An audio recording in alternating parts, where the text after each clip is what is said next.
Okay, so I am live and I do apologize for the technical difficulties. I am actually doing this from StreamYard, from the platform that I use for my podcast, because for some reason YouTube is being absolutely unreasonable and I don't know why they are. So I'm not very happy with their live stream. And I don't know if it's because they are overcrowded with people live streaming right now, or if they hear the word critical race theory, they start freaking out. I don't know.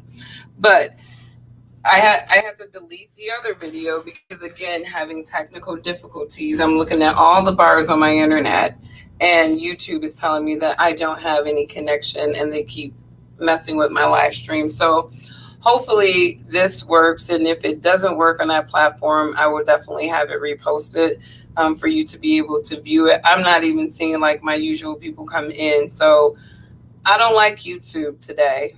I don't like YouTube. I haven't liked YouTube for the last week, so I'm just put it like that.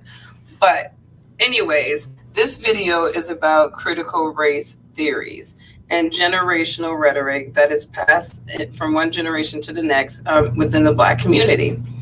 And I look at critical race theory as sort of like planting the seeds of supremacy and insecurity amongst supremacy for whites, insecurities amongst blacks. And I gotta look at it like this. You could be looking in the mirror, feeling very confident about yourself. You got a new outfit on, a new dress or whatever, or a new suit, whatever you're on, and you're feeling good about yourself, right? And then some person who, claims to be your friend comes and they tell you, wow, that color makes you look really fat, or that makes you look really weird. And they're trying to pretend like they're coming from this nice place. But really, they've planted a seed of insecurity within you because now you're worried about your weight, and you're worried about, how this outfit that you once felt confident about, really looks to other people. And you start being conscious about you and how other people perceive you, with that outfit on. And most people, if they're insecure and they don't have a lot of convictions, they will go and they will change that outfit. But people who are secure within themselves, they're actualized, they're going to take that feedback and they're going to, take it in from whatever place they feel like it may be coming from. And they will strut that outfit just to say a nice little F you to that person who told them that they look fat, and they're going to move on. Critical race theory is like that, where you could have a black individual, like a child, who doesn't understand the concept of somebody feeling like they're better than them, or them feeling lesser than someone else. And what you do, and what the academics, the educational system now is doing, and even the higher academia, what they're doing is they're planting these seeds. And to me, a theory is just a theory. It's not definitive, meaning that there could be many loopholes to make that theory not a fact. And yet we are adopting this theory into our everyday social discussions, and we are even teaching our children this theory as if this is somehow going to benefit their mindset moving forward. And I am here to say, and I think a lot of people are saying this vocally, is that this is an absolute malignancy for any community in America, specifically for blacks. Because blacks, if you keep us in a marginalized mindset by continuing to plant the seeds of critical theory, what you're doing is you're making that you're making the seeds of doubt grow. So even if that black person is an individual that comes from a good home, that comes from a structured home, and goes out and educates themselves, they're always going to have this stigma of critical theory, of an oppressor that happens to be the leader of everything that they see and want to be a part of. that plants the seed that they cannot be a part of it because of their skin color. And I think the most racist things with critical race theory is that you would implant this into kids who are on the poverty line. For example, teaching them about race dysphoria and racial oppression at a very early age. And then you send these kids out into their respective at risk neighborhoods and expect for them to think of this country and the prospect of them thriving in it with optimism. What optimism is there for a Black American or a white American to believe such a thing? And I think Black people, and I think it's very interesting because when I see, there was a viral video of a father, a Black father, and his beautiful little daughter. They were combating critical race theory, and he was talking about why he did not want his child learning about those things. And she was even able to articulate why such a theory is wrong for people her age. And I mean, it was the most intelligent rebuttal to this ridiculous theory, and it came from a child. So even the children are saying we need to reject this. And I think it's interesting because when I look at the mainstream news outlets, I only see the white parents rejecting it, which sends this weird message that only they're not with it. There are a lot of Black parents that are not with it. They just don't know how to vocalize. A lot of Black parents don't even understand the detriment of critical race theory, the long-term detriment psychologically to a Black child, allowing the school system to foster such a thing. Just like, and you have to, like I said, I agree with a lot of points. And Candace Owens said something on the Gut Feel show that is absolutely critical. And I've said this several times as well. Parents need to take control over their kids' education. You have to take control over your kids' education. And you can't just trust that you are sending your kids off to learn the fundamentals that's going to make them competitive in an ever-changing global world. No, you they're not doing that. I mean, I almost feel betrayed by the U.S. Department of Education, because what they have done is, instead of teaching them the psychology that we learned in terms of how the behavior thinks and everything, they're teaching our kids that their home life is toxic and that their parents may be causing toxicity in their lives. And my daughter, actually, I asked her, just tell me about some of the things that you learned. So in psychology, that was some of the things that she learned.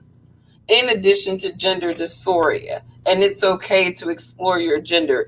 These are things that teachers are, and the education systems are incorporating into the curriculum of our children, infiltrating their minds with all kinds of things that makes them vulnerable to having a level of dysphoria and not being able to fully actualize themselves because they have been screwed up with all kinds of sub knowledge about their identity from an institution that really has no place to do that.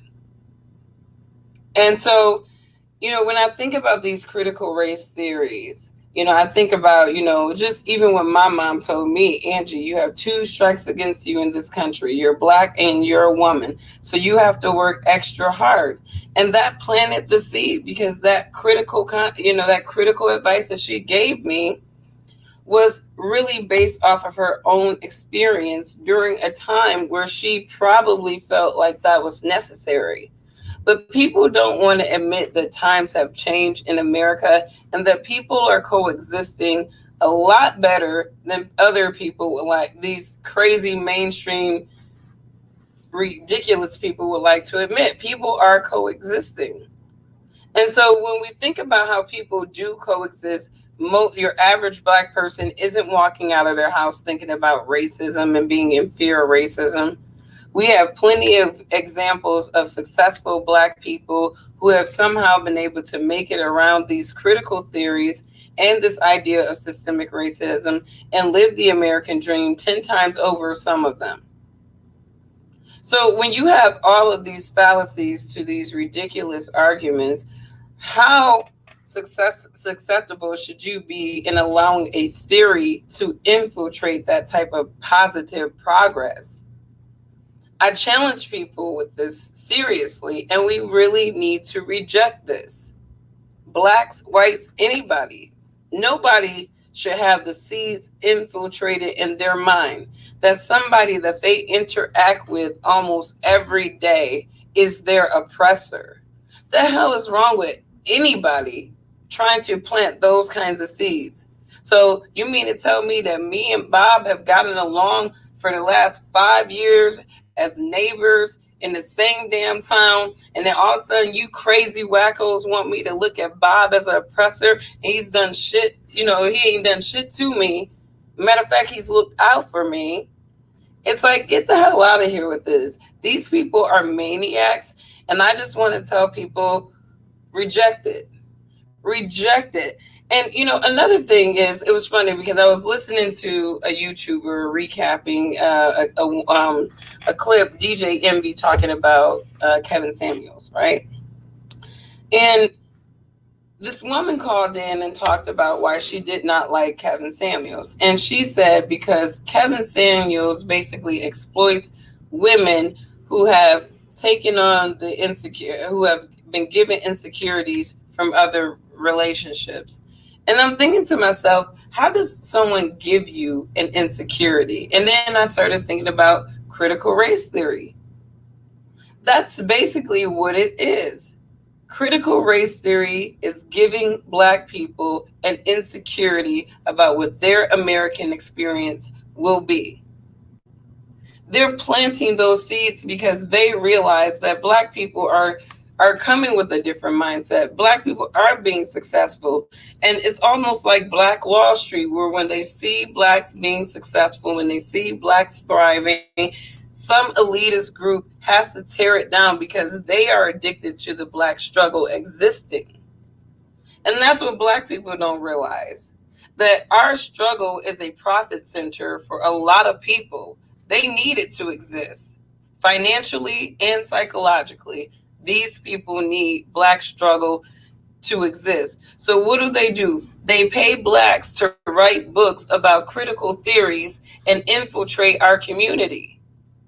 When you listen to Kwame Brown cooking some of these brothers, he's cooking some of these paid Blacks that have been paid by these elitist people, and they have been part of this go along, get along gang to keep our people down. And part of it is some of these critical race theory 1619 project. These ain't nothing but paid Blacks who are profiting from us continuously thinking marginalized and continuously thinking that we can't thrive the same way as other people in this country. And that's what it's all about. And you look at the division that some of these people, that some of us voted in, these people have done nothing but divide us against not only each other, but against our brothers and sisters in this country, period. Because how could anybody call themselves a Christian and then demand of your brother to disown their whiteness, to admit that they are your oppressor and they have done nothing to you? That is illogical. That is a beta mentality. That is I don't have control over myself. I have not actualized myself. And so I need an excuse to make somebody feel bad about themselves. And when I hear white people talking about white oppression and calling some of their white brothers and sisters racist and all this crazy stuff because they refuse to admit that they are racist and denounce their white identity, it's like, you people need therapy. You don't like yourself. And now you're trying to give somebody a reason not to like themselves by planting a seed. And that's basically what it is.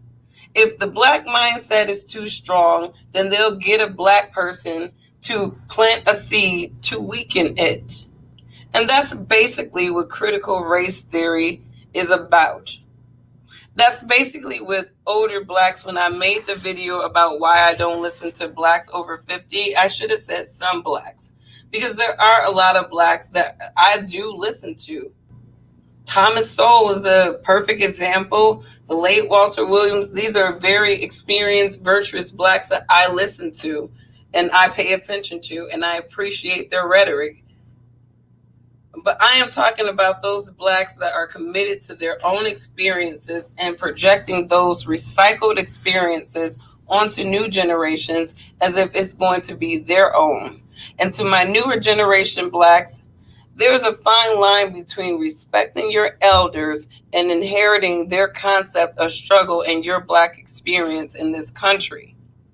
That is where I feel like you can rebel against your elders and say, look, I'm sorry that happened to you, but you got to let me have my own Black American experience so that I can have something to say to my kids that may be significantly different than what you've been saying to us and what the generations before you have been saying to you.